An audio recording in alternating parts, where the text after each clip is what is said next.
Assalomu alaykum hammaga. Bugungi grammatik qo'shimchamiz imnida. Imnida cho'gib darajadagi grammatik qo'shimcha. Xo'p, bu qo'shimcha imnida qo'shimchasi kesimlik olmoshi bo'lib, gapda ot kesimga qo'shiladi. Ot kesimga. Man, san deb tarjima qilinadi, ba'zida tarjima qilinmaydi.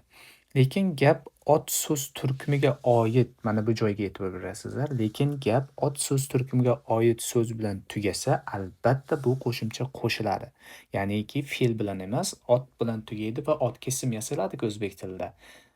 O'sha holatda bu grammatik qo'shimcha qo'shiladi. Xo'p, misollarni ko'rib o'tamiz. Masalan, men aytaman: "Chonim Temurbek imnida." Temurbek imnida. Men Temurbekman. Ikkisida: "Chonim O'chbek Saramimnida." Men O'zbekistonlikman. Bu yerda hech qanday fe'l yo'q, lekin ega kesim bor.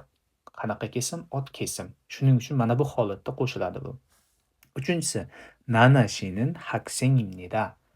Nana xonim talaba. Talaba bilan gap tugadi. Mana bu yerda biz tarjima qilinmaydi degan joyni topsak bo'ladi mana bu yerda. Xo'p, bu grammatik qo'shimcha haqida bor ma'lumotlar shulardan iborat edi.